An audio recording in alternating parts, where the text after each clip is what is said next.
Subscribe करिए हमारे channel target UP TET CTET को और बेल आइकन को दबाइए। हेलो दोस्तों, मैं आनंद स्वागत करता हूं आप सभी का आपके अपने channel target UP TET CTET में। दोस्तों, हम पढ़ रहे हैं आपके डीएलएड सेकंड सेमेस्टर के गणित विषय को और इसमें हमने आपके पूरे राजन सीरीज को पढ़ लिया है।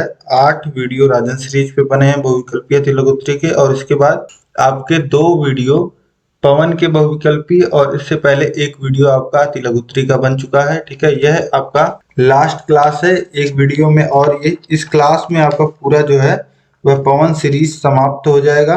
ठीक है, तो आपके सभी बहुविकल्पी या तिलक प्रश्न दोनों राजन और पवन सीरीज के इसके साथ समाप्त हो जाएंगे। ठीक है, इसके बाद आप लोग को क्या पढ़ना है आप मुझे कमेंट करके बताइएगा। ठीक है, वैसे तो मैंने आपकी क्लासेस भी ले ली हैं और आपके प्रीवियस ईयर क्वेश्चन पेपर भी सॉल्व करा दिए हैं, आपकी मास्टर क्लास ले ली है और साथ ही आपके फॉर्मूला वीडियो बना दिया है। तो सब कुछ 70 से अधिक वीडियो मैं बना चुका हूँ आप लोग के गणित के लिए। तो सभी वीडियोस को आप देखिए, अपनी तैयारी को बेहतर करिए। आपके पास कम समय है तो आप मास्टर क्लास देख लीजिए गणित का, पूरा 2 घंटे क्लास है, उसमें मैंने पूरा सिलेबस आपका कवर किया है। और साथ ही आप ये जो सीरीज के वीडियोस हैं उनको देख लीजिए, और प्रैक्टिस के लिए आप इन दोनों सीरीज को तो करिए ही, साथ ही प्रीवियस ईयर पेपर जरूर देख के जाइएगा, तब आप अच्छे से 25 में 25 स्कोर करके आ सकते हैं। ठीक है, तो अब इसके बाद हम लोग देखेंगे, और आप लोग को जहां भी कोई भी दिक्कत आए आप कमेंट करके बताइए, और आगे जो भी आपका विशेषतः छूट रहा है, किसी टॉपिक में कुछ दिक्कत लग रही है तो आप मुझे कमेंट करके बताइएगा।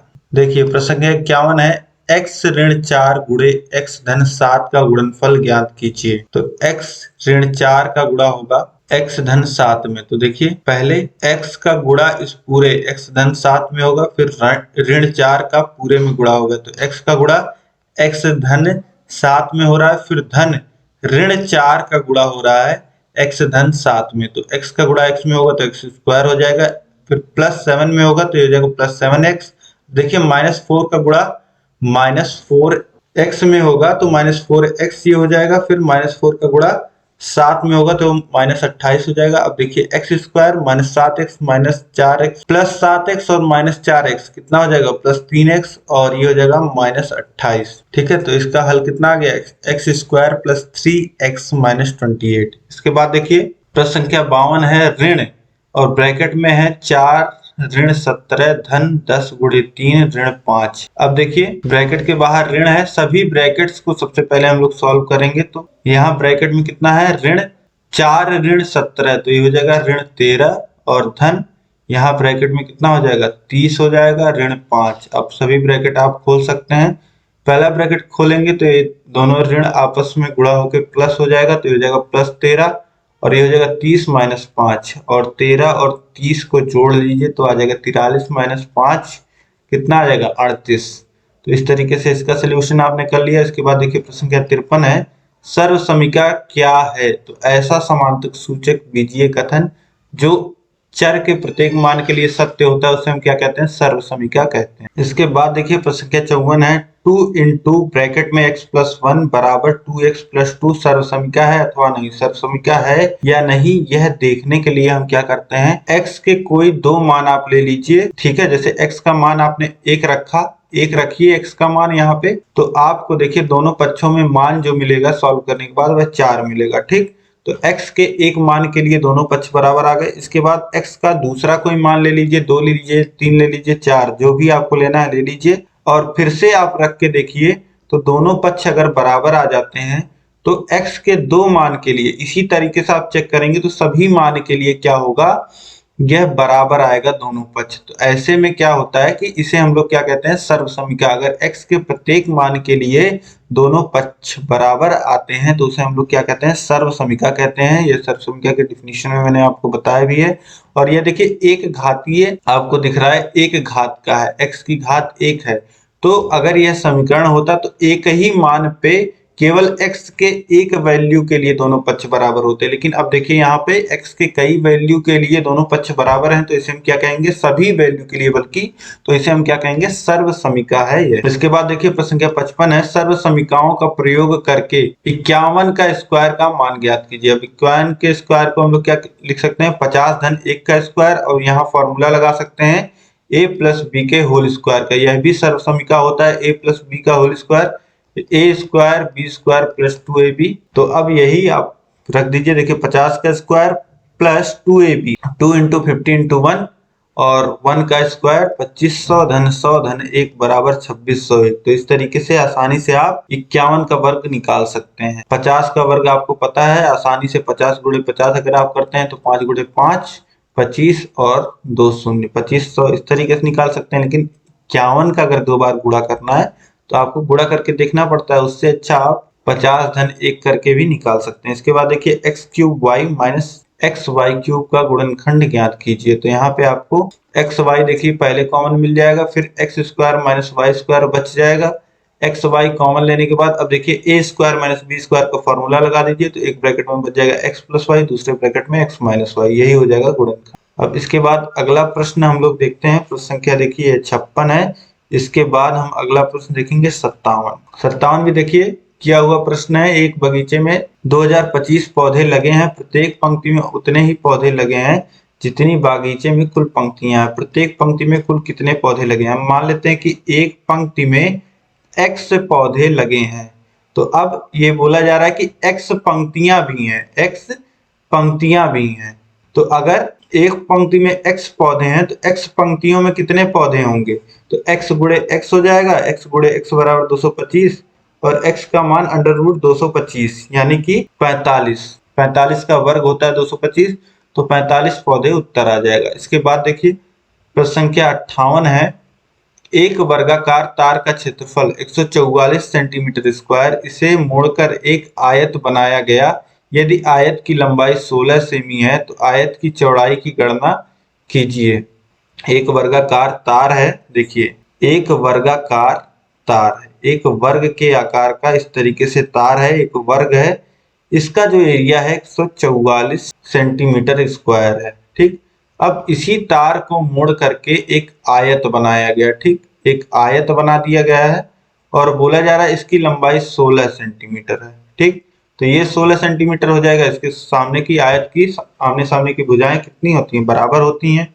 अब मान लेते हैं ये चौड़ाई हमको निकालना है तो इसको b मान लेते हैं, ये भी सामने वाला b हो जाएगा। ठीक, अब हमें पता क्या है कि एक तार द्वारा 144 सेंटीमीटर के वर्गाकार को घेरा गया था। तो अब हम देखिए दोनों जगह क्या नहीं बदल रहा है, एक चीज नहीं बदल रही, बस तार। एक वर्गाकार तार का क्षेत्रफल 144 सेंटीमीटर है। एक तार द्वारा एक एरिया को, एक खेत को, एक प्लाट को घेरा गया, इस तरीके से आप समझिए। तो उसने कितना घेरा एरिया? 144 centimetre square. तो देखिए वर्ग की भुजा, वर्ग का एरिया क्या होता है? ए स्क्वायर। तो ए स्क्वायर है 144, तो ए कितना हो जाएगा? ए हो जाएगा 12। तो इसकी भुजा कितनी आ गई? 12 आ गई। तो इस पूरे तार की लंबाई कितनी हो जाएगी? वर्ग का परिमाप, परिमाप कितना होता है? वर्ग का परिमाप 4a होता है। तो 4 गुणे 12 यानी कि 48। ठीक, तो आपको तार की लंबाई मिल गई 48। यहाँ पे पूरे तार की लंबाई हो गई 48। अब जब आयत बनाएंगे तो आयत में भी तो यही होगा, पूरे तार की लंबाई 48 ही रहेगी। तो 48 बराबर 16 धन b धन 16 धन b, यही तो है इसका परिमाप, आयत का परिमाप। तो अब देखिए 48 में से 32 घटा लेंगे, ये हो जाएगा 2b के बराबर। b बराबर हो जाएगा कितना? 16/2 यानी कि 8 सेंटीमीटर। मतलब कि यह जो आयत है इसकी चौड़ाई कितनी आ जाएगी? 8 सेंटीमीटर आ जाएगी। ठीक है, यहाँ पे 9 सेंटीमीटर दिया गया है, आप इसे 8 सेंटीमीटर उत्तर आएगा, यह देख लीजिएगा। इसके बाद अगला प्रश्न देखिए। तो क्वेश्चन नंबर 59 है। एक कक्षा में 3x square plus 5x minus 9 बालक एवं x square plus 5x minus 4 बालिकाएं पढ़ती हैं। कक्षा में बालकों की संख्या बालिकाओं की संख्या से कितनी अधिक है? हल कीजिए। तो बालकों की संख्या कितनी अधिक है बालिकाओं से, यह निकालने के लिए हम क्या करेंगे? बालकों की संख्या में से बालिकाओं की संख्या घटा लेंगे। अब देखिए बालकों की संख्या है 3x square plus 5x minus 9 और बालिकाओं की संख्या है x square plus 5x plus 4। ठीक है, ब्रैकेट लगा के घटाइएगा, यह बहुत आवश्यक है, यही गलती हो सकती है। अब देखिए 3x square plus 5x minus 9, यहाँ तक तो कोई अंतर नहीं है। फिर ब्रैकेट जब खुलेगा तो माइनस का गुणा, -1 समझ लीजिए आप, सबका गुणा -1 का गुणा सभी पदों में होगा। ठीक है, तो ये हो जाएगा -x square plus x square में जब -1 का गुणा होगा। इसी तरीके से ये देखिए यहाँ पे -5x होगा, ठीक है। +5x में माइनस का गुणा होगा, -5x हो जाएगा, और +4 में गुणा होगा तो ये हो जाएगा -4, ठीक। अब देखिए 3x² और -x², तो बचेगा 2x² और देखिए यहाँ पे +5x है, यहाँ पे -5x, ये दोनों कट जाएंगे, x वाले पद खत्म हो जाएंगे, और यहाँ है -9 और यहाँ है -4, तो दोनों आपस में जुड़ के -13 हो जाएंगे। तो उत्तर कितना मिल जाएगा? 2x² -13। इसके बाद देखिए प्रश्न संख्या 60 है, 3, 5x 9 11 का समांतर माध्य 7 है, तो x का मान बताइए। अब देखिए समांतर माध्य का यूजुअली जो फार्मूला होता है वह होता है सिग्मा fx/n, ठीक है। अब देखिए यहाँ पे फ्रीक्वेंसी तो है नहीं, बारंबारता तो है नहीं, केवल पद है, तो सभी को आप जोड़ लीजिए और बटे में जितनी उनकी संख्या है भाग दे दीजिए, और समांतर माध्य 7 दिया ही है, तो 7 बराबर समांतर माध्य बराबर 3 धन 5 धन x धन 9 धन 11 बटे इनकी संख्या, कितनी संख्याएं हैं? 5 संख्याएं, तो 5 से भाग दे दीजिए आप। अब देखिए यहाँ 5 हर में है, गुणा होगा, ये हो जाएगा 35, ठीक है। इधर आ गया 35, अब इनको जोड़ लीजिए, 3 और 5 8 हो जाएगा, 8 और 9 हो जाएगा 17, 17 और 11 हो जाएगा 28, तो 28 धन x। अब x का मान निकालने के लिए 28 को उधर भेजिए, तो x का मान आ जाएगा 35 - 28 यानी कि 7, तो x की वैल्यू कितनी आ गई? 7। तो इस तरीके से आसानी से आप निकाल सकते हैं x की वैल्यू। यहाँ से समांतर माध्य आपको दिया था और पद दिए गए थे, बस एक पद नहीं दिया गया था, उसी का मान आपको निकालना था। अब इसके बाद देखिए अगला प्रश्न है क्वेश्चन नंबर 61, 9:x समानुपाते x अनुपाते 16, तो x का मान ज्ञात कीजिए। अब समानुपात का प्रश्न है, देखिए मध्य पदों का गुणा यानी कि x गुणे x बराबर होगा बाह्य पदों के गुणा के, यानी कि 9 गुणे 16, तो x² बराबर हो जाएगा 144 के, और x बराबर आ जाएगा 12, ठीक है। इस तरीके से x की वैल्यू 12 आ जाएगी। इसके बाद देखिए प्रश्न संख्या 62 है, समीकरण x/3 प्लस x/2 बराबर 10 को हल कीजिए। तो यहाँ पे x का मान आपको निकालना है, समीकरण आपको दिया गया है, तो आप हर बराबर कर लेंगे तो 6 आएगा, और यहाँ पे गुणा होगा 2 का 2x हो जाएगा, यहाँ पे गुणा होगा 3 का 3x हो जाएगा, और ये हो जाएगा बराबर 10 के। अब देखिए 2x प्लस 3x बराबर हो जाएगा 10 गुणे 6 यानी कि 60, ये 6 उधर बराबर में के उधर जाएगा, इधर भाग में उधर गुणे में हो जाएगा, 5x बराबर 60 आपको मिल जाएगा, और x बराबर 60/5 यानी कि 12, तो x की वैल्यू कितनी आ गई? 12। 2016 में पूछा हुआ प्रश्न है। इसके बाद देखिए अगला प्रश्न हम लोग देखते हैं, प्रश्न संख्या 63 है ये। अब देखिए चित्र में ABC और PQR दो समरूप त्रिभुज हैं, यदि BC बराबर 2 सेंटीमीटर, AB बराबर 3 सेंटीमीटर, QR बराबर 3 सेंटीमीटर, तो भुजा PQ की माप ज्ञात कीजिए। अब यहाँ पे देखिए दो त्रिभुज हैं, आपको PQR दिया है और ABC। आप में देखिए ABC में दो भुजाओं की माप दी है, AB की माप दी है और BC की माप दी है। AB की माप दिया है और BC की माप दिया है, और देखिए त्रिभुज PQR में QR का माप 3 सेंटीमीटर दिया गया है और PQ का माप आपसे पूछ रहा है। इस भुजा का माप आपसे पूछ रहा है, तो मान लेते हैं A है अगर ये भुजा।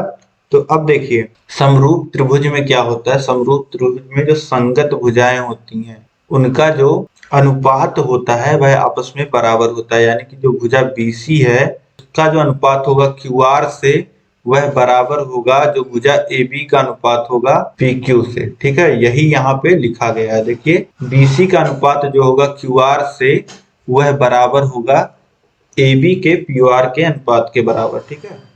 तो देखिए BC का मान है 2, QR का मान है 3, मान आप रखते जाइए, और AB का मान 3 है, और PQ का मान हमें निकालना है, तो x भी मान सकते हैं, a मानिए x मानिए कुछ भी मानिए। तो अब देखिए तिर्यक गुणा हो जाएगा, x का गुणा 2 में होगा और 3 का गुणा 3 में होगा, ठीक है। तो इधर बराबर किधर आ जाएगा 2 गुणे x, और इधर आ जाएगा 3 गुणे 3, और x बराबर अगर हम लिखना चाहें तो 3 गुणे 3/2 लिख सकते हैं, और इस तरीके से x का मान 9/2 आप लिखिए, या फिर 4.5। तो इस भुजा का जो मान आ जाएगा 4.5 सेंटीमीटर आ जाएगा, ठीक। इस तरीके से 2016 में पूछा हुआ प्रश्न है यह समरूपता पे।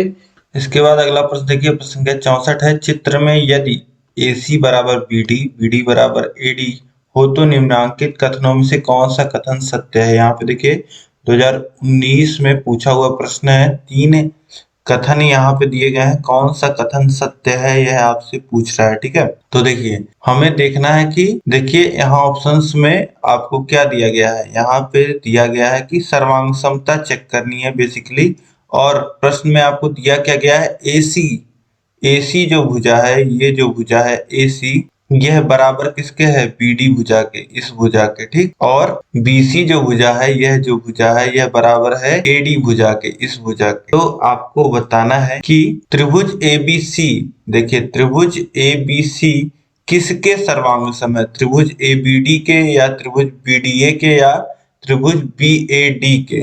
ठीक है, तो अब देखिए सर्वांगसम तो त्रिभुज होगा ही, क्योंकि आप देख पा रहे हैं कि तीनों भुजाएं आपस में बराबर हैं, तीन भुजाएं आपस में बराबर हैं। और अब त्रिभुज ए बी सी, त्रिभुज ए बी सी किसके सर्वांगसम होगा, यह देखने वाली बात है। तो यह सर्वांगसम होगा त्रिभुज बी ए डी के, बी ए डी के। यह कैसे, तो अब देखिए ये जो शीर्ष है इसको पलट करके आप इस त्रिभुज को अगर आप पलट देते हैं तब आपको देखने को मिलेगा। देखिए इस त्रिभुज को आप पलट दीजिए तो देखिए B कुछ यहाँ आ जाएगा, B यहाँ आ जाएगा, और जो D पॉइंट है, D पॉइंट कहीं यहाँ आ जाएगा, D पॉइंट, और इस तरीके से आप इसको मिला दोगे तो ये हो जाएगा।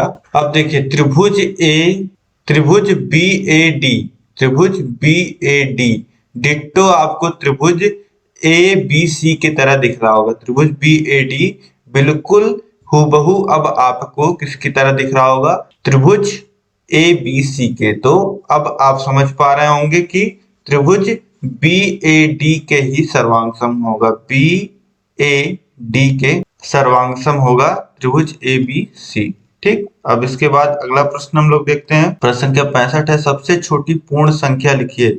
तो पूर्ण संख्या है 0, 1, 2, 3, 4 से इस तरीके से शुरू होती है, तो सबसे छोटी पूर्ण संख्या हो जाएगा 0। इसके बाद देखिए प्रश्न संख्या 66 है, निम्न में से समीकरण और सर्व समीकरण छांटिए। तो समीकरण मैंने आपको बताया किसी एक मान के लिए ही दोनों पक्ष बराबर होते हैं, जबकि सर्व समीकरण में सभी मान के लिए। तो इसमें आप देखिए पहले में x की अलग अलग वैल्यूज आप रखोगे तो दोनों पक्ष बराबर मिलेंगे हर एक वैल्यू के लिए, तो यह हो जाएगा सर्व समीकरण। और यहाँ पे देखिए x के केवल एक वैल्यू के लिए आपको दोनों पक्ष बराबर मिलेंगे, तो यह हो जाएगा समीकरण। अब इसके बाद देखिए क्वेश्चन नंबर 67 है, 83 के अंकों को परस्पर बदलने पर प्राप्त संख्या के मूल संख्या से घटाने पर कौन सी संख्या मिलती है। अब देखिए 83 है, इसके अंकों को बदल दीजिए तो हो जाएगा 38। अब मूल संख्या 83 में से घटा रहे हैं, जो नई संख्या आ रही है 38, तो हमें कितना मिलेगा, हमें मिलेगा देखिए 13 में से 8 जाएगा 5 और 7 में से 3 जाएगा 4, 45, तो मिल जाएगा 45। इसके बाद देखिए प्रश्न संख्या 68 है, समीकरण ऋण 4x धन 3 ऋण 6x ऋण 18। अब देखिए x को एक तरफ कर लीजिए तो ऋण 6 इधर जाएगा, तो इस तरीके से लिख लीजिए 6x ऋण 4x और -18 और -3 इधर आ जाएगा। ये हो जाएगा 2x बराबर ऋण 21 या x बराबर ऋण 21/2। तो इस तरीके से x का मान ऋण 21/2 आ जाएगा। इसके बाद देखिए प्रश्न संख्या 69 है, एक कक्षा की लंबाई 11 मीटर, चौड़ाई 8 मीटर, ऊंचाई 5 मीटर, कक्ष के चारों दीवारों का क्षेत्रफल ज्ञात कीजिए। तो ये सभी आए हुए प्रश्न है, यह मैंने आपको राजन सीरीज में भी कराया है, प्रीवियस ईयर क्वेश्चंस में भी कराया है।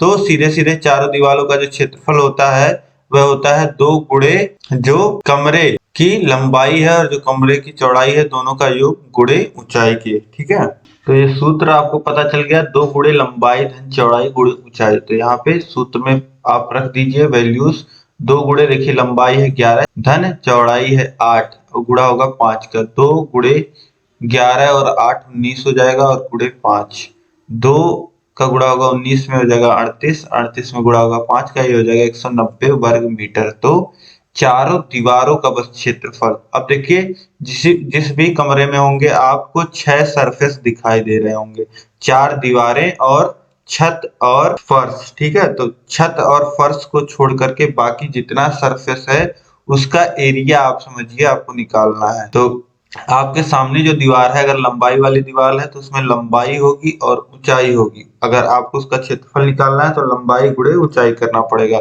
सेम आपके पीछे वाली दीवार के लिए लंबाई ऊंचाई, और आपके दाहिने बाएं तरफ जो दीवारें हैं उनका चौड़ाई गुणे ऊंचाई करना पड़ेगा। तो यहाँ से आप आसानी से इसको निकाल सकते हैं। इसके बाद देखिए, इसके बाद आएगा प्रश्न संख्या 70। एक्स स्क्वायर प्लस 1/x² का मान ज्ञात कीजिए, जबकि वैल्यू दिया है x प्लस 1/x बराबर 2k। ठीक है, अब यहाँ पे कुछ नहीं करना है आपको, इसका होल स्क्वायर कर लीजिए तो भी आपको मान मिल जाएगा। देखिए x प्लस 1/x बराबर 2 है, दोनों तरफ होल स्क्वायर आप कर लेंगे तो इधर हो जाएगा x square plus 2 into x into 1/x plus 1/x का होल स्क्वायर, यानी कि 1/x का स्क्वायर, और इधर 2 का स्क्वायर 4 हो जाएगा। अब यहाँ देखिए x से x कट जाएगा और क्या बच जाएगा, एक्स स्क्वायर प्लस 1/x², और यहाँ प्लस 2 बचा है जो उधर भेज देंगे तो 4 में से 2 घट जाएगा तो बचेगा 2। इस तरीके से एक्स स्क्वायर प्लस 1/x², इसका जो मान आ जाएगा वह आ जाएगा 2 के बराबर। ठीक है, अब इसके बाद अगला प्रश्न देखते हैं। प्रश्न संख्या 71 है, परिमेय संख्या को x माइनस 7x/9 माइनस 5/21 और -2/3, इसको समझिए आरोही क्रम में लिखना है। तो आप पहले तो नेगेटिव सभी संख्याएं दी गई हैं, ठीक है, तो नेगेटिव आप एक तरीके से अभी छोड़ दीजिए। 7/9 आप समझिए और 5/21 समझिए और 2/3 आप इसको समझिए। हर समान करोगे तो एलसीएम 63 आएगा, और जो 7/9 था बन जाएगा 49/63, और जो 5/2 था, 5/21 जो था वह कितना बन जाएगा, 15/63, और जो 2/3 था वह कितना बन जाएगा, वह बन जाएगा 21 का गुणा होगा तो हो जाएगा 42/63। ठीक, अब अगर यह धनात्मक संख्याएं होती तो बढ़ता हुआ क्रम क्या होता, बढ़ता हुआ क्रम होता 15/63 और 42/63 और साथ ही 49/63। लेकिन ये संख्याएं हैं ऋणात्मक, तो ऋण में जिस भिन्न संख्या का अंश जितना बड़ा होता है वह संख्या उतनी ही छोटी होती है। तो ये हो जाएगा ऋण 49/63 और ऋण 42/63 और ऋण 15/63, ये हो जाएगा क्रम। और ऋण 49/63 किसको हमने लिखा था, ऋण 7/9 को लिखा था।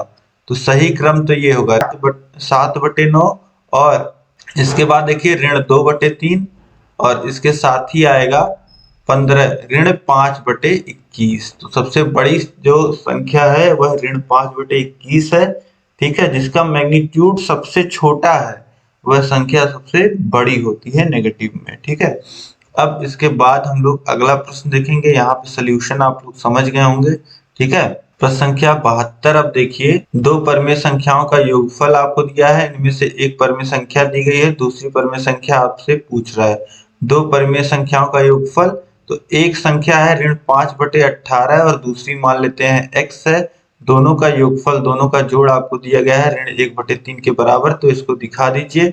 अब x बराबर हो जाएगा ऋण 1/3 धन 5/18। अब दोनों का एलसीएम ले लीजिए, 18 आ जाएगा, और यहाँ हो जाएगा ऋण 6 और यहाँ हो जाएगा धन 5। तो यह आ जाएगा ऋण 1/18, x की वैल्यू आ जाएगी ऋण 1/18। इस तरीके से आसानी से आप सॉल्व कर सकते हैं। इसके बाद देखिए प्रश्न संख्या 73 है, प्लूटो का जन्म 429 ईसा पूर्व में हुआ था तथा 348 ईसा पूर्व में दिवंगत हुए, वे कितने वर्ष तक जीवित रहे। तो यह निकालने के लिए 429 ईसा पूर्व में से 348 ईसा पूर्व को आप घटा दीजिए, तो ये कितना हो जाएगा, ये आ जाएगा 1 और 8 81 वर्ष आ जाएगा। ठीक, इसके बाद देखिए प्रश्न संख्या 74 है, x into y minus z plus y into z minus x plus z into x minus y. तो यहाँ पे कुछ नहीं करना है, सभी ब्रैकेट खोल दीजिए, ब्रैकेट के बाहर जो भी चर है उससे अंदर गुणा कर दीजिए। अब देखिए जब ब्रैकेट खुलेगा तो x का गुणा y में भी होगा और माइनस जेड में भी होगा। तो y में होगा तो एक्स वाई हो जाएगा और z में होगा तो माइनस एक्स जेड हो जाएगा। ठीक, और फिर प्लस y का गुणा यहाँ पे z में होगा तो ये जाएगा प्लस वाई जेड, और माइनस x में होगा तो ये हो जाएगा माइनस एक्स वाई या वाई एक्स। ठीक, प्लस z का गुणा जब होगा प्लस एक्स में तो हो जाएगा प्लस जेड एक्स और माइनस जेड वाई। अब देखिए यहाँ पे प्लस एक्स वाई है और यहाँ पे माइनस एक्स वाई है, तो ये दोनों आपस में कट जाएंगे, घट जाएगा, शून्य रह जाएगा। इसी तरीके से यहाँ पे देखिए माइनस एक्स जेड है और यहाँ पे प्लस एक्स जेड है, ये दोनों आपस में शून्य, और यहाँ पे वाई जेड है, यहाँ पे माइनस वाई जेड है। तो इस तरीके से वैल्यू क्या आ जाएगी, 0 आ जाएगी। ठीक, अब इसके बाद हम लोग देखते हैं प्रश्न संख्या 75 है। एक रेलगाड़ी की चाल x square plus 3x plus 2 है, तो वह x धन 2 घंटे में कितनी दूरी तय करेगी। तो अब देखिए स्पीड आपको दिया गया है और समय आपको दिया गया है, तो आपको निकालना है दूरी। तो दूरी बराबर होता है चाल गुणे समय, तो चाल लिख लीजिए, दूरी बराबर चाल गुणे समय आप लिख लीजिए। चाल दिया गया है आपको 3x square plus 3x plus 2 into x plus 2। अब यहाँ पे बस ब्रैकेट खोलना है। अब x का गुणा इन तीनों पदों में होगा, उसके बाद प्लस 2 का गुणा इन तीनों पदों में होगा। तो देखिए x का गुणा होगा तो ये हो जाएगा एक्स क्यूब, एक्स स्क्वायर में ये हो जाएगा 3x स्क्वायर, ये होगा 2x, और फिर प्लस 2 का गुणा होगा तो ये हो जाएगा plus 2x square plus 6x plus 4। अब देखिए जोड़ लीजिए, एक्स क्यूब का एक ही पद है, उसके बाद देखिए 5x स्क्वायर हो जाएगा, 3x स्क्वायर 2x स्क्वायर जोड़ेंगे और ये हो जाएगा 8x प्लस 4।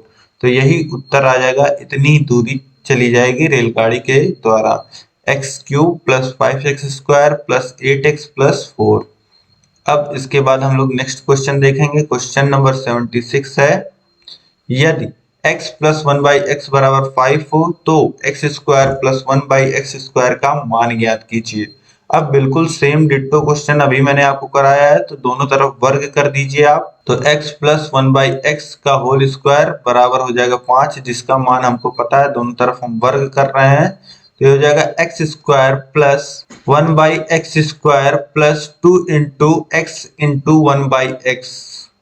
ठीक, ये हो जाएगा जब a प्लस बी के होल स्क्वायर का फॉर्मूला लगाएंगे, इधर आ जाएगा 25 और इधर आ जाएगा x square plus 1/x square plus 2 बराबर 25, या फिर मान जो हो जाएगा x square plus 1/x square का 25 माइनस 2 23, तो 23 वैल्यू आ जाएगी। इसके बाद देखिए अगला प्रश्न देखेंगे हम लोग। क्वेश्चन नंबर है ये 77। समीकरण 12/5 बराबर 2/5 धन 2x/5 में x का मान है। अब देखिए 12/5 बराबर, अब यहाँ पे दोनों के बटे 5 है तो 5 लिख दीजिए बस। अब हर समान ही है, कुछ करना ही नहीं है। अब देखिए 3x गुणा आप करोगे तो 5 का गुणा इधर होगा और इस 5 का गुणा इधर होगा, तो या फिर सीधे सीधे यहीं काट दीजिए, या फिर 12 गुणे 5 लिख के और 5 गुणे 2 धन 2x लिख करके ऐसे भी आप काट सकते हैं। ठीक है, कोई मतलब नहीं है गुणा करने का। ये हो जाएगा 12 बराबर 2 धन 2x और 2x बराबर हो जाएगा 10 और x बराबर क्या आ जाएगा, 5 आ जाएगा। x की वैल्यू 5 आ गई। ठीक, तो x का मान आपको यहाँ पे 5 मिल गया। इसके बाद हम लोग देखते हैं अगला प्रश्न, प्रश्न संख्या 78। ऋण 9/11 के योगात्मक प्रतिलोम ज्ञात कीजिए। अगर a कोई संख्या है तो उसका योगात्मक प्रतिलोम होता है -a। ठीक है, ऐसी संख्या जिसको हम दी गई संख्या में जोड़ दें और उसका मान 0 हो जाए तो उस संख्या को हम लोग क्या कहते हैं, योगात्मक प्रतिलोम कहते हैं। अब देखिए ऋण 9/11 में अगर हम 9/11 जोड़ दें तो क्या हो जाएगा, 0 हो जाएगा, तो इसका योगात्मक प्रतिलोम क्या होगा, 9/11। ठीक, इसके बाद अगला प्रश्न देखिए, प्रश्न संख्या 79। एक त्रिभुज का क्षेत्रफल 48 सेंटीमीटर स्क्वायर, यदि उसकी ऊंचाई 8 सेमी हो तो त्रिभुज का आधार की माप बताइए। अब त्रिभुज का क्षेत्रफल होता है 1/2 आधार गुणे ऊंचाई। अब त्रिभुज का क्षेत्रफल हमको पता है 48, 1/2 आधार हमको निकालना है, ऊंचाई दिया गया है 8। तो अब देखिए आधार बराबर क्या हो जाएगा, 48 गुणे 2, ये जो हर में है इधर जाएगा गुणे में हो जाएगा और जो गुणे में है वो हर में हो जाएगा। तो 8 6 48 होता है, 6 का गुणा 2 में होगा तो हो जाएगा 12। आधार का जो मान आ जाएगा वो कितना आ जाएगा, 12 सेंटीमीटर। इसके बाद देखिए प्रश्न संख्या 80 है। ऋण 5 ऋण और फिर ब्रैकेट में ऋण है 45 भाग है ऋण 15 धन ऋण 3 का गुणा है 5 में। अब यहाँ पे देखिए सबसे पहले ब्रैकेट्स को हम लोग हटाएंगे। ठीक है, तो ऋण 5 को ऋण 5 लिख सकते हैं। अब इस ऋण का गुणा अंदर जब ब्रैकेट खुलेगा तो ऋण में होगा, तो हो जाएगा -45 और भागा -15 है, तो सीधे सीधे इस 45 के बटे में -15 हम लोग लिख देते हैं। 45 के बटे में -15 लिख दीजिए। इसके बाद देखिए -3 का गुणा हो रहा है 5 में, तो हो जाएगा -15, तो यहाँ पे आ जाएगा -15। अब ये बराबर हो जाएगा -5 और -15 से 45 को काट रहे हैं तो ये 3 बार में कटेगा और -2 ऐसे रहेगा ही, तो हो जाएगा -3 और ये हो जाएगा -15। अब देखिए जोड़िए तो आ जाएगा -5 और -3 -8 हो जाएगा, और जोड़ेंगे -15 में तो -23, वैल्यू कितनी आ जाएगी -23। इसके बाद देखिए प्रश्न संख्या 81 है, यदि a धन 1/a बराबर 2 है। अब यहाँ पे देखिए स्क्वायर छूट गया है। यदि a square plus 1/a square बराबर 2 है तो 1/a प्लस a का मान ज्ञात कीजिए। ठीक है, अब यहाँ पे देखिए a स्क्वायर वाली वैल्यू आपको दी हुई है और आपसे मान पूछ रहा है। अभी तक क्या होता था, जितने प्रश्न हमने देखे उसमें जो सरल था इसका मान आपको देता था और इसका पूछता था, अब उल्टा है। ठीक है, तो यहाँ आप क्या करोगे, यहाँ पे इसका स्क्वायर कर लीजिए 1/a प्लस a का, केवल इसका स्क्वायर करिए, दोनों पक्षों का स्क्वायर नहीं करना है। अब इसका स्क्वायर करोगे कितना आएगा 1/a स्क्वायर plus a square plus 2 into 1/a into a। अब a कैंसिल हो जाएगा। अब इसका मान हमको दिया गया है, इसका मान कितना दिया गया है 2, तो इसका मान हम आगे 2 रख लेंगे, यहाँ पे इसका मान 2 रख लेंगे, तो कितना मिल जाएगा 2 धन 2 4 हो जाएगा। ठीक, तो इस तरीके से इसका मान हमें 4 मिल गया।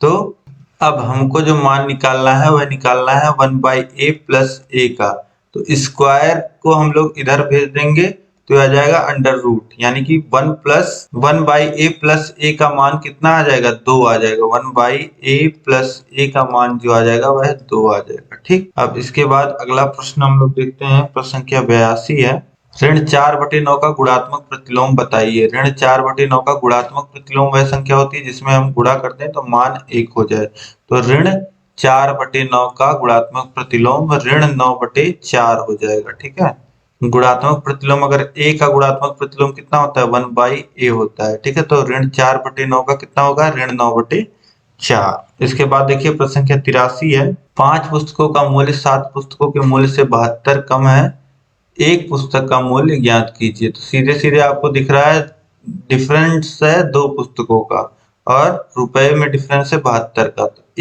एक जो पुस्तक होगी वह 36 रुपए की सीधे आपको दिख रही है बिना सॉल्व किए। लेकिन यहाँ पे अगर आप सॉल्व करते हैं, देखिए मान लेते हैं एक पुस्तक का दाम x है तो 7 पुस्तक का मूल्य कितना हो जाएगा 7x, और 7 पुस्तक में से अगर 5 पुस्तक का मूल्य हम घटा दे रहे हैं तो अंतर कितने का है 72 रुपए का है, तो 2x बराबर 72 हो जाएगा और x बराबर हो जाएगा 72/2 यानी कि 36। ठीक है, तो इसी तरीके से बहुत आसानी से इसको आप सॉल्व कर सकते हैं। अब इसके बाद हम देखते हैं नेक्स्ट क्वेश्चन, क्वेश्चन नंबर 84, 3 क्रमागत संख्याओं का योग 87 है, द्वितीय क्रमागत संख्या का मान ज्ञात कीजिए। मान लेते हैं पहले संख्या x है तो दूसरी क्रमागत संख्या x धन 1 हो जाएगी और तीसरी क्रमागत संख्या जो होगी वह x धन 1, इसमें 1 जुड़ेगा तो ये हो जाएगा x धन 2। ठीक, ये 3 क्रमागत संख्याएं आपको मिल गई। अब तीनों को जोड़ लीजिए, यह किसके बराबर है 87 के बराबर, यही क्वेश्चन में दिया गया है।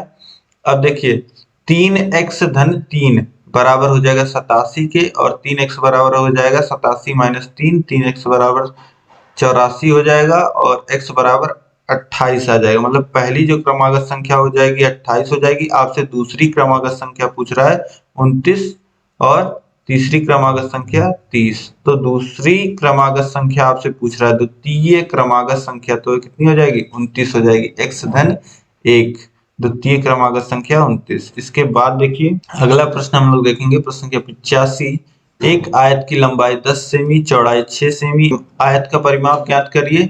तो परिमाप में क्या होता है 2 बार लंबाई जुड़ता है तो 20 और 2 बार चौड़ाई जुड़ता है तो 12, ये हो जाएगा 32। ठीक है, तो 2 गुणे लंबाई धन चौड़ाई यही होता है आयत का परिमाप। तो ये हो जाएगा 32 के बराबर। ठीक, इसके बाद देखिए प्रश्न संख्या 86, एक बर्तन में 7800 सेंटीमीटर क्यूब पानी है, बर्तन में कितने लीटर पानी है। अब 7800 सेंटीमीटर क्यूब पानी है तो यह लीटर में अगर हमें निकालना है, देखिए 1 लीटर बराबर होता है, 1 लीटर बराबर होता है 1000 सेंटीमीटर क्यूब। ठीक, सेंटीमीटर क्यूब। तो अब अगर सेंटीमीटर क्यूब में देखा जाए, 1 सेंटीमीटर क्यूब में अगर देखा जाए तो 1/1000 लीटर होता है। तो जहां पे सेंटीमीटर क्यूब लिखा है वहां पे आप 1/1000 लीटर भी लिख सकते हैं। तो 7800 गुणे 1/1000 लीटर इस तरीके से लिखा जा सकता है। अब 1000 का 2 शून्य और यहाँ 2 शून्य कट जाएगा और ये 78 में भाग हो जाएगा 10 से, तो ये हो जाएगा 7.8 लीटर इस तरीके से। ठीक, तो बहुत आसानी से इसको भी आप हल कर सकते हैं। इसके बाद देखिए प्रश्न संख्या 87 है, 114, 380, 133 का महत्तम समापवर्तक ज्ञात कीजिए। इसका मासा आपको निकालना है, तो चाहे तो आप भाग विधि से निकाल लीजिए या फिर आप गुणनखंड विधि से भी निकाल सकते हैं। ठीक है, गुणनखंड विधि से अगर आप निकालना चाहें तो 114 को कितना लिखा जा सकता है, 114 को देखिए 2 गुणे 3 गुणे 19 लिखा जा सकता है और 380 को कितना लिखा जा सकता है, 2 गुणे 5 गुणे 19 लिखा जा सकता है और 133 को कितना लिखा जा सकता है, 133 को 7 गुणे 19 लिखा जा सकता है। अब देखिए मासा में वह पद हम लोग लिखते हैं जो तीनों में कॉमन होता है। अब देखिए ऐसी कौन सी संख्याएं हैं जो तीनों जगह उपस्थित है, तो 19 केवल एक ऐसी संख्या है जो तीनों जगह है, तो मासा कितना हो जाएगा, 19 हो जाएगा। ठीक, इस तरीके से आप कर सकते हैं। इसके बाद देखेंगे हम लोग प्रश्न संख्या 88, एक वर्गाकार खेत की भुजा 3x + 17 मीटर है, खेत का क्षेत्रफल ज्ञात कीजिए जब x का मान -3 है। तो x का मान अगर -3 है तो देखिए भुजा कितना हो जाएगा, भुजा हो जाएगा 3 गुणे -3 धन 17, यानी कि -9 धन 17, ये आ जाएगा कितना, 8 के बराबर, 8 मीटर हो जाएगा भुजा।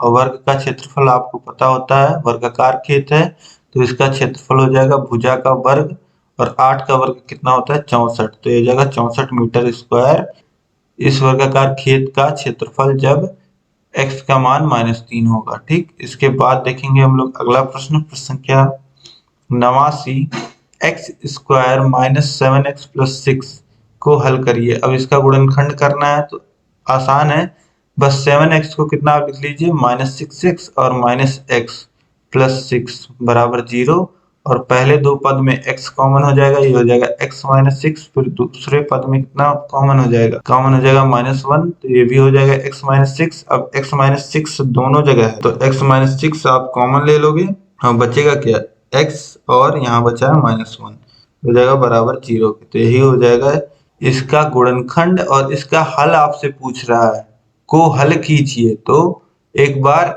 x - 6 बराबर आप 0 दिखा देंगे तो x का मान 6 आ जाएगा और एक बार x - 1 को आप 0 के बराबर दिखा देंगे तो ये हो जाएगा x बराबर 1। तो ये दोनों वैल्यू क्या हो जाएगी, इस समीकरण का हल हो जाएगा, x का मान 6 और 1। इसके बाद आगे देखते हैं हम लोग, देखिए प्रश्न संख्या 90 है, 5 पुस्तकों का मूल्य 7 पुस्तकों के मूल्य से 14 रुपए कम है। पहले हमने प्रश्न देखा बस वहां पे 72 रुपए था और एक पुस्तक का मूल्य आपको ज्ञात करना है। तो देखिए एक पुस्तक का मूल्य मान लेते हैं x है, तो 7 पुस्तक का मूल्य हो जाएगा 7x और 5 पुस्तक का मूल्य 5x। अब देखिए 7x में से अगर 5x पुस्तकों का जो मूल्य है वह कितना कम है, वह 14 रुपए कम है, तो 2x बराबर हो जाएगा 14 और x बराबर हो जाएगा 7। तो एक पुस्तक का मूल्य कितना आ जाएगा, 7 रुपए। इसके बाद हम लोग देखेंगे प्रश्न संख्या 91 है, a धन 1/a बराबर 3, तो a² धन 1/a² का मान ज्ञात कीजिए। सिंपली कुछ नहीं करना है, यह जो मान आपको दिया है a धन 1/a बराबर 3, इसका आप दोनों पक्षों में वर्ग कर दीजिए, स्क्वायर करेंगे तो आप देखिए a² + 1/a², a² + b² होता है ना, ठीक। फिर प्लस 2ab होता है तो 2 into A into 1/a, A कट जाएगा बराबर 9 के, और यहाँ पे देखिए ए स्क्वायर प्लस 1/a स्क्वायर प्लस 2 बराबर 9 हो जाएगा, और ए स्क्वायर प्लस 1/a स्क्वायर का मान कितना आ जाएगा, 7 आ जाएगा। ठीक। अब इसके बाद देखिए प्रश्न संख्या 92 है। एक बागीचे में 2025 पौधे लगे हैं, प्रत्येक पंक्ति में उतने ही पौधे लगे हैं जितने की बागीचे में कुल पंक्तियां हैं। प्रत्येक पंक्ति में कुल कितने पौधे लगे हैं यह आपको बताना है। तो देखिए एक पंक्ति में x पौधे लगे हैं यह हम लोग मान लेते हैं, और इसके बाद आपसे क्या कहा है कि एक पंक्ति में जितने पौधे हैं उतनी ही पंक्तियां हैं। ठीक है, तो x पंक्तियां भी हो जाएंगी, और जब हम लोग टोटल पौधों की संख्या निकालना चाहेंगे तो एक पंक्ति में x पौधे हैं और कितनी पंक्तियां हैं उससे गुणा कर लेंगे, तो x से गुणा कर लेंगे। ये किसके बराबर होना चाहिए, यह कुल पौधों के बराबर होना चाहिए जिसकी संख्या हमको दी गई है 2025। ठीक है, तो x स्क्वायर बराबर हो जाएगा 2025, या फिर x बराबर हो जाएगा अंडर रूट 2025, और 2025 किसका स्क्वायर होता है, 45 का स्क्वायर होता है, तो x का मान आ जाएगा 45। यानी कि एक पंक्ति में 45 पौधे लगेंगे और 45 पंक्तियां भी होंगी बागीचे में। ठीक। इसके बाद हम लोग नेक्स्ट देखेंगे, प्रश्न संख्या 43 है। एक पुस्तक का मूल्य 5x square plus 2x plus 1 है, यदि इस प्रकार की 2x प्लस 5 पुस्तकों का मूल्य ज्ञात कीजिए। एक पुस्तक का मूल्य हमको दिया गया है और बोल रहा है 2x प्लस 5 पुस्तकों का मूल्य निकालिए। तो एक पुस्तक के मूल्य में हम लोग गुणा कर देंगे 2x प्लस 5 का, तो गुणा करने के बाद अब चाहे 2x का गुणा इन तीनों पदों में करिए, फिर धन 5 का गुणा इन तीनों पदों में करिए, या फिर इन तीनों पदों में से एक एक का गुणा 2x प्लस 5 में करिए। तो यही यहाँ पे किया गया। देखिए 5x स्क्वायर का गुणा 2x प्लस 5 में होगा, प्लस 2x का गुणा होगा 2x प्लस 5 में, फिर प्लस 1 का गुणा होगा 2x प्लस 5 में। तो वैल्यू देखिए 5x स्क्वायर का गुणा 2x प्लस 5 में होगा तो 10x cube plus 25x square आ जाएगा, और 2x का गुणा होगा 2x प्लस 5 में, तो कितना आ जाएगा 4x स्क्वायर प्लस 10, और 1 का गुणा होगा तो 2x प्लस 5। अब देखिए x क्यूब का केवल एक पद है तो ये हो जाएगा 10x क्यूब, और देखिए x स्क्वायर के दो पद हैं 25x स्क्वायर और 4x स्क्वायर, ये हो जाएगा 29x स्क्वायर, और 10x प्लस 2x ये हो जाएगा 12x और प्लस 5। तो आपका उत्तर कितना आ जाएगा 10x cube plus 29x square plus 12x plus 5। अब देखिए 93 का ये हो गया उत्तर। इसके बाद हम लोग देखेंगे प्रश्न संख्या 94। इसके बाद देखिए नेक्स्ट क्वेश्चन है 94। -1/2 और 5/4 के मध्य दो समदूरस्थ संख्याएं ज्ञात कीजिए। समदूरस्थ संख्याएं क्या होती हैं, कैसे निकालते हैं, यह आप लोग देख लीजिए। अब दो भिन्न आपको दिए गए हैं, ऋण 1/2 और 5/4। इन दोनों के बीच दो समदूरस्थ संख्याएं आपको निकालना है। तो देखिए ऋण 1/2 पहले इस तरीके से नंबर लाइन की तरह खींच लीजिए, और ऋण 1/2 इस तरीके से, और 5/4 इस तरीके से। इनके बीच दो संख्याएं आपको इस तरीके से प्लेस करनी है कि वह समान दूरी पे हो। ठीक है, तो समान दूरी पे अगर होंगी तो ये दो संख्याएं क्या करेंगी, ऋण 1/2 से समान दूरी पे होंगी, फिर आपस में समान दूरी पे होंगी, और 5/4 से भी समान दूरी पे होंगी। मतलब ये दो संख्याएं जो हैं वह इस जो ये दो दूरी है दोनों के बीच, जो दोनों भिन्नों के बीच की जो दूरी है उसको 3 बराबर भागों में बांट देंगी। इसी तरीके से अगर 3 समदूरस्थ संख्याएं पूछता तो यहाँ पे आपको 3 संख्याएं प्लेस करनी पड़ती, और जो दोनों भिन्नों के बीच की दूरी होती है वह 4 भागों में बढ़ती। ठीक है, अब सबसे पहले हम लोग क्या करते हैं, किस तरीके से समदूरस्थ संख्या निकालते हैं। समदूरस्थ संख्याएं क्या होती हैं ये आप समझ गए,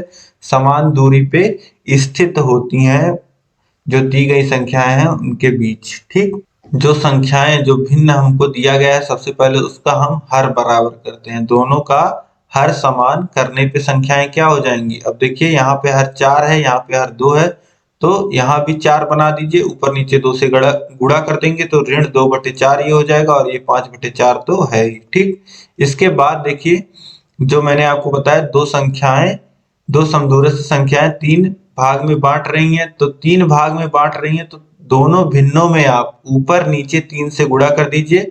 आपको पता है कि भिन्न में किसी भी संख्या से ऊपर नीचे गुणा कर देंगे तो भिन्न में कोई परिवर्तन नहीं हो रहा है होता है।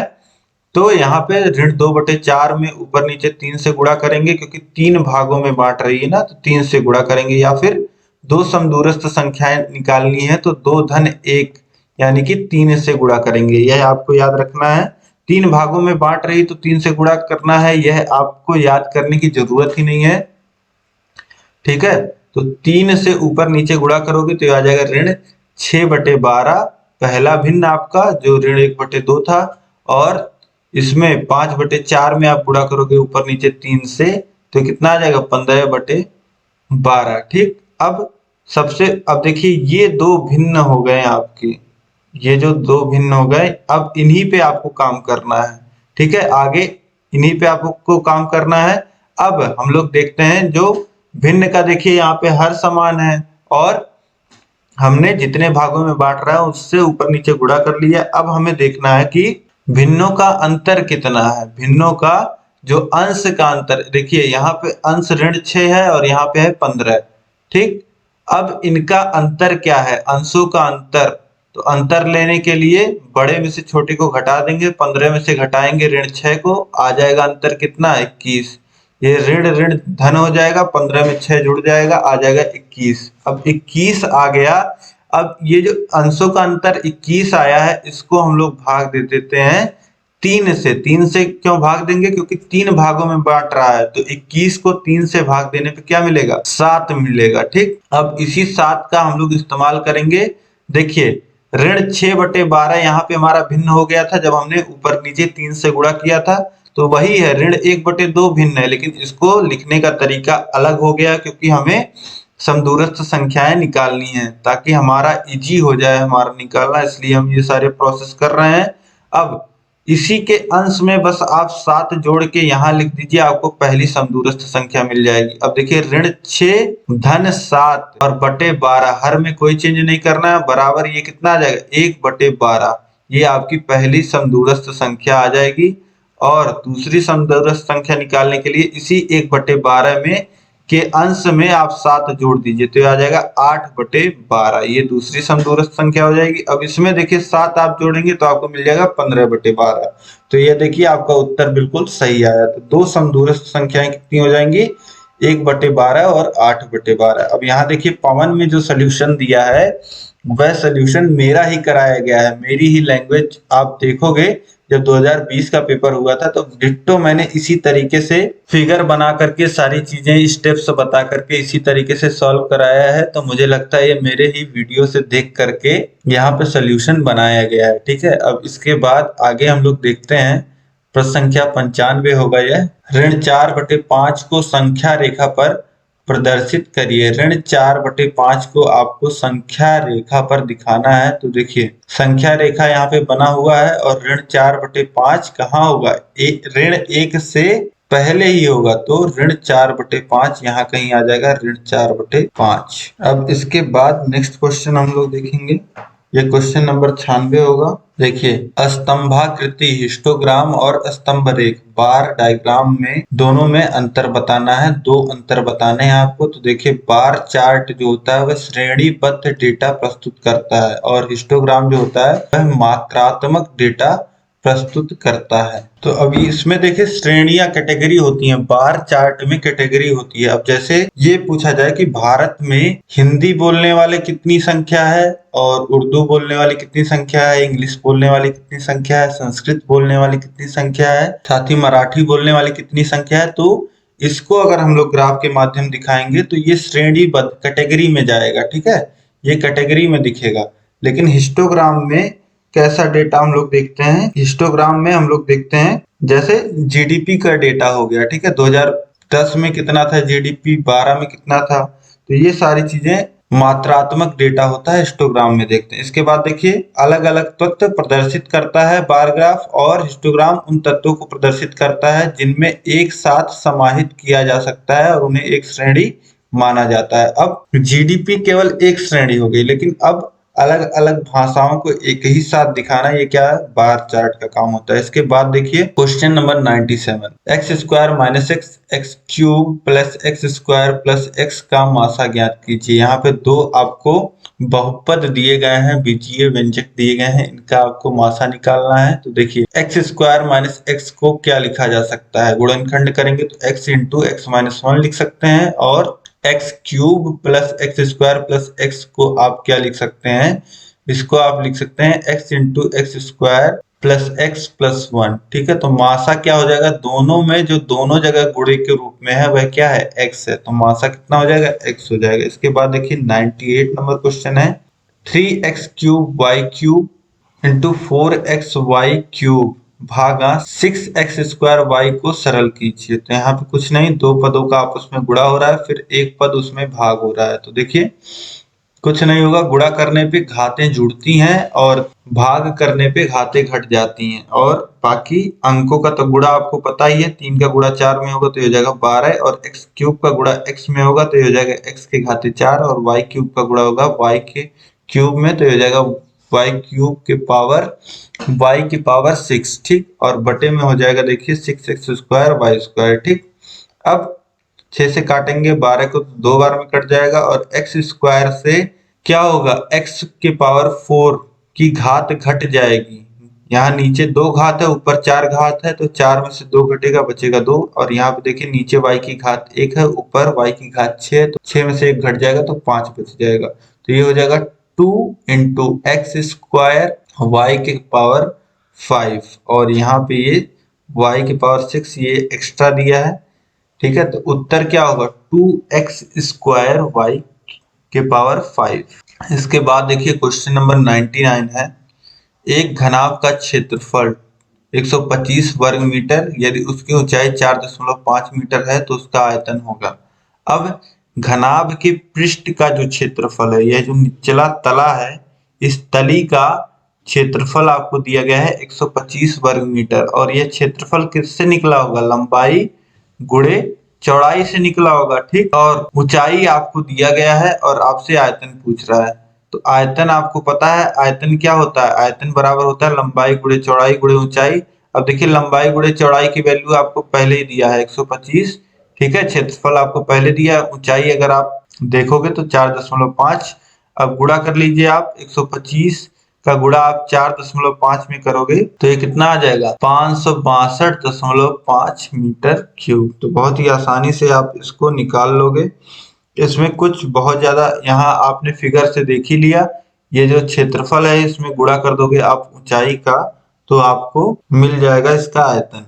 ठीक, इसके बाद हम लोग देखते हैं लास्ट क्वेश्चन है, प्रश्न संख्या 100, x square minus 4x minus 5 व्यंजक को पूर्ण वर्ग बना करके गुणनखंड करिए। इसको पूर्ण वर्ग बना करके गुणनखंड करने को बोल रहा है। अब यहाँ पे देखिए जो सॉल्यूशन दिया गया है, इन्होंने गुणनखंड किया है लेकिन पूर्ण वर्ग बना करके नहीं किया है। पूर्ण वर्ग बना करके किस तरीके से गुणनखंड होगा, चलिए देखते हैं। देखिए गुणनखंड करने के लिए जो आपको व्यंजक दिया गया है वह दिया गया है x square minus 4x minus 5। इसका पूर्ण वर्ग पहले बनाना है। तो पूर्ण वर्ग बनाने के लिए आपको पता है a माइनस बी का होल स्क्वायर या a प्लस बी का होल स्क्वायर बनेगा यह।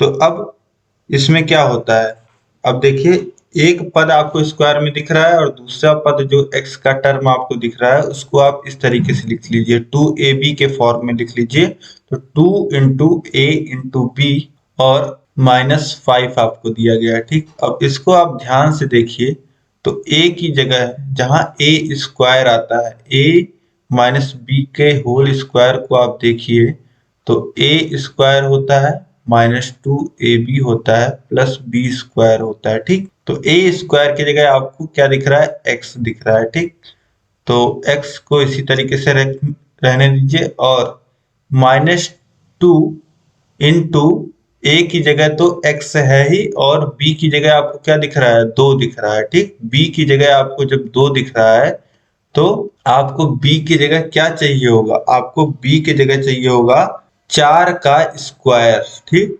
मतलब 2 का स्क्वायर चाहिए होगा, b की जगह आपको 2 चाहिए होगा, यानी कि 2 का स्क्वायर, तो प्लस 2 का स्क्वायर यहाँ कर दीजिए और माइनस 2 का स्क्वायर कर दीजिए और -5 तो है ही। ठीक, जो b की वैल्यू हमको दिख रही थी यहाँ से वह 2 दिख रही थी, तो b स्क्वायर हमने जोड़ दिया है, b स्क्वायर हमने घटा दिया है। अब ये जो आपको इतना दिख रहा है यह क्या है, यह a माइनस बी का होल स्क्वायर है, तो x माइनस 2 का होल स्क्वायर आप इसको लिख सकते हैं। और इधर देखिए क्या है, यह है -4 और -5। अब ये हो गया x माइनस 2 का होल स्क्वायर -9।